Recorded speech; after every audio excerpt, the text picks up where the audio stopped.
Hey friends, welcome back to my channel. This week I want to talk to you guys about what it is to be an English major and just like that it's not worthless and it's important and it teaches so much. So keep on watching and we will get right into it.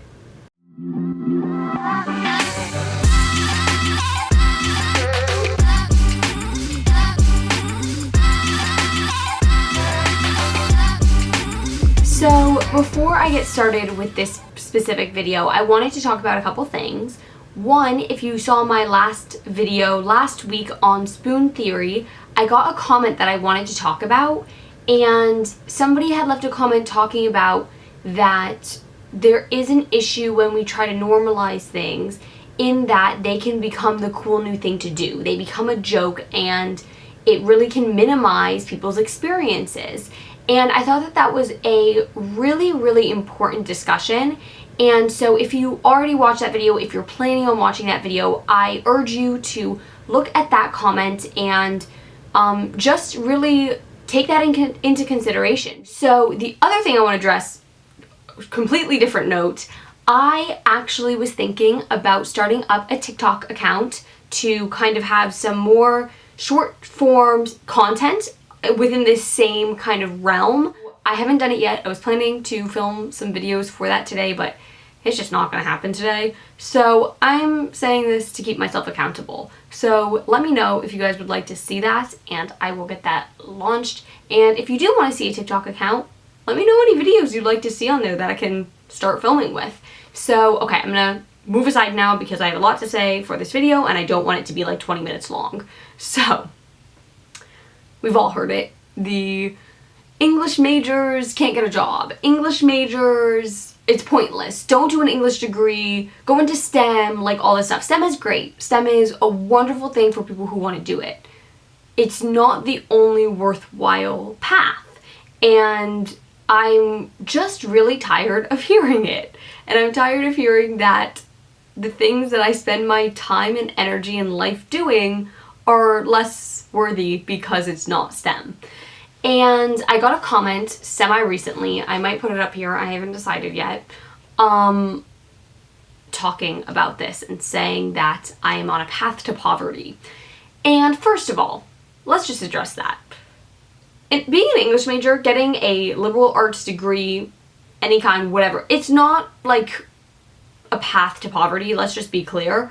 But even if it was, that says a lot more about the embarrassing way that we treat poverty in our country and the way that we support people in poverty in our country. And I'd much rather have a conversation about the ways that we are failing to protect and support the people in our country than me being an English major is going to put me in that position. So that's a whole different conversation. But being an English major is not a direct path into like having no money, having no job, any of that. It's just not. There are so many different jobs you can get as an English major. So I kind of want to talk about some stuff that can be really beneficial for an English major from an English major. So let's say you're an expert in your field. You can probably communicate fairly well about your field, at least to other people who already understand your field. An English major does not automatically learn the specifics about what they're going to communicate. And a lot of people incorrectly interpret that to mean that English majors don't have skills. They don't learn skills. And that couldn't be further from the truth. In fact, English majors have something much more valuable. We learn transferable skills. So we can enter just about any field that interests us, as long as we're willing to learn the specifics that apply for that role, that field, that job, whatever, which is true for anybody applying to a job. We just have the base to apply it to anything that we want to. It also means that an English major can transfer those skills to different jobs if needed. So let's say we have a problem where people are losing their jobs and you need to find somewhere else to work. It doesn't have to be the thing you love the most in the world or anything like that, but you need a job.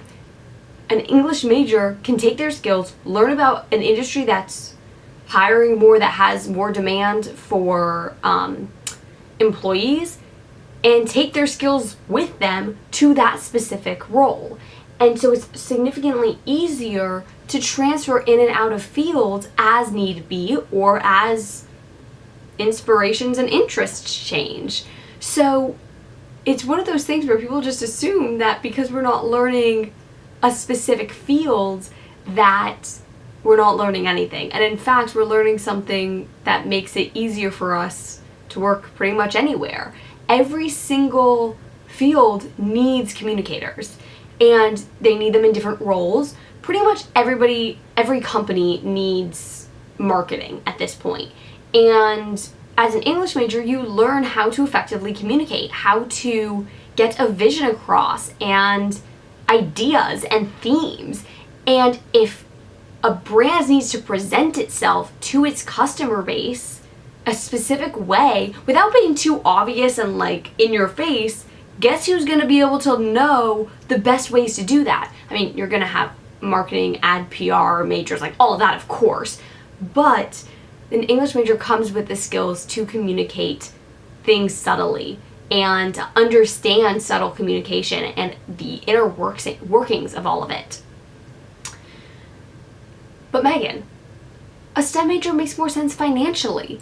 My family, my friends, my whoever won't support me in an English major because it's not going to make me any money and I need to be financially sound.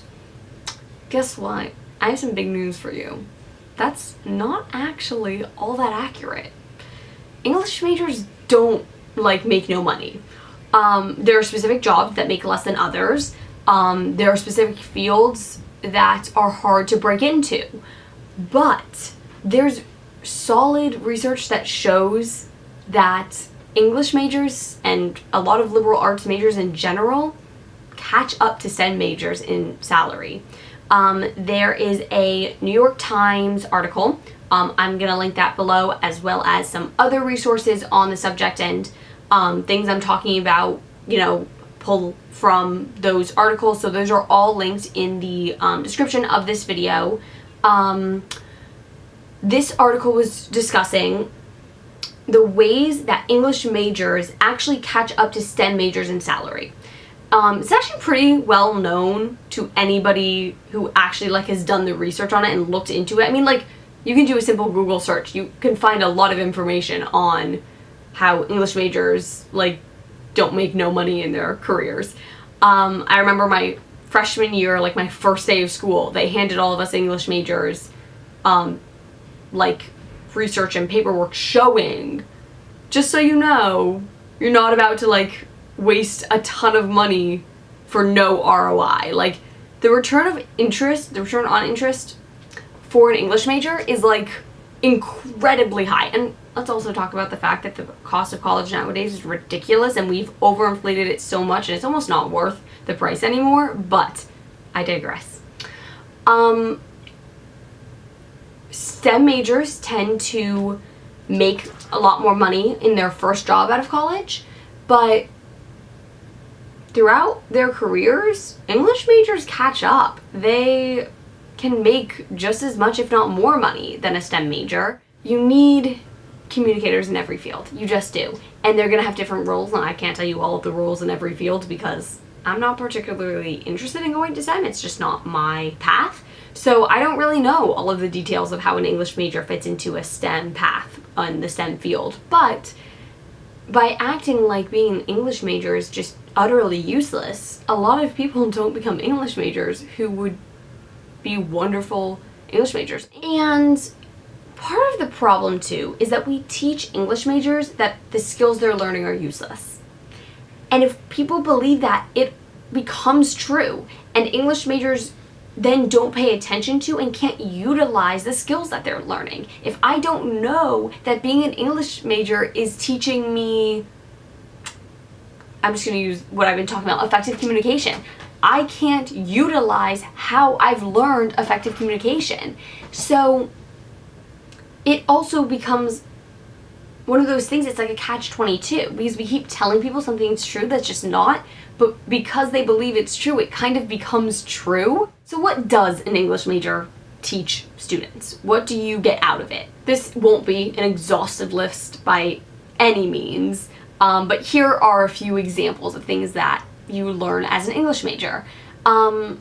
Developing, researching, writing, and editing essays teaches so much. Let's start with time management.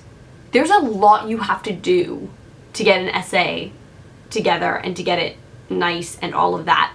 And if you're trying to find ways to make that work best for you, you'll find a lot of time management skills that will be so helpful as you go into the workforce. And the skills that you learn just from doing the developing, researching, writing, and editing, like those are skills that are very useful in jobs, and just depends on the job you're doing, but those are hard skills. Like, they are valuable skills that will be useful in a job. All of that teaches organization. You have to keep all of your thoughts and ideas organized in order to have it come together and work out nicely. So you have to keep this. And maybe it's not physically organized. Maybe you're not like literally keeping your desk organized, but you have to keep your thoughts organized. You have to keep your thesis organized. You have to keep your paper organized. You have to sustain a single idea and make that last, 1,000 words to 2,200, sometimes more depending on the professor. You have to have, anywhere from 2 to 8 page papers that stay on task and have an organized structure. And that's not easy. That takes skill, that takes practice, and that takes, I used to have this big problem where I would have a thesis and then I'd have other ideas I wanted to discuss because I thought that they were valuable, but they weren't my thesis. And so I'd have essays that went off topic, even though they were still about the piece that I was discussing, they weren't about my thesis. And so I had to learn how to keep it zoned into exactly what I was discussing, because there's more to say, always more to say. But it is valuable to know exactly where you are, because the people you're communicating to want to just get exactly what they're being told they're receiving.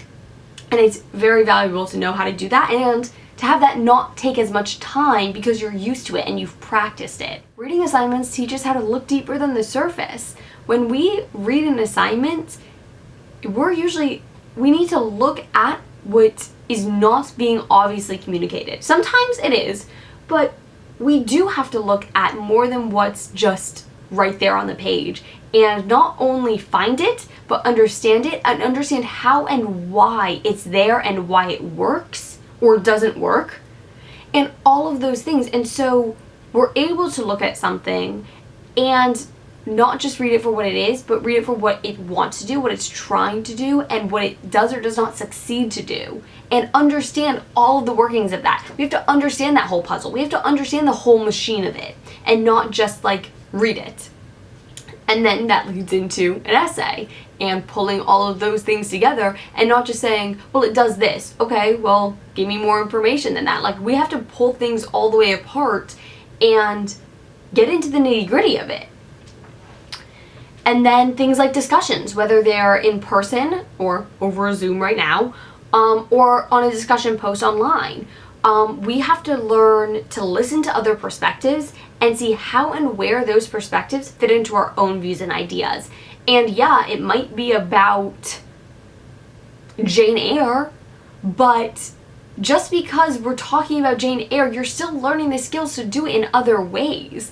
And it helps you when you're in a meeting, in your job, and somebody else has a different view of how they should solve this problem. And you have to be able to listen to what the other person is saying, even though you don't necessarily agree, or you have your own idea. Listen to that, understand what they're saying, take it in, decide, can that work even with what I'm thinking? Is that a better idea? Is that a better interpretation of the situation? And be open to different perspectives. And so yeah, you learned it from reading and discussing Jane Eyre, but it's a transferable skill. I'm going to say transferable skills so many times in this video because I think that's like the thing we all need to get. Our skills are transferable. They don't have to look obviously productive to be productive. Like, I don't have to learn the facts of one specific thing and how everything works exactly. I think there's a huge benefit that an English major doesn't teach you, it doesn't give you all the steps. It doesn't tell you exactly how to do something. You have to figure it out for yourself. You have to figure out the best way for you to work and the best way to understand and the best way to utilize your own processes. I just think it's really valuable to understand that so many of the skills that we learn are transferable to help us find success in jobs if we're actively aware that we're doing it. If we don't know what we're doing, how can we go into a job interview and say, yeah, I really learned how to do X, Y, and Z? We don't know. We don't recognize what we're doing. If we're being told what we're doing is useless our whole careers, as our whole college life, whatever, we're gonna assume that what we were doing is useless. Because when people tell you something enough, it sticks. And being an English major, they're not sitting there telling you that these are the skills you're learning. You have to figure it out yourself. So you're not being told what you're learning. You're just learning it. It's a more passive learning, but it's still learning. And at the same time, people are telling you that what you're doing is useless and you aren't learning anything.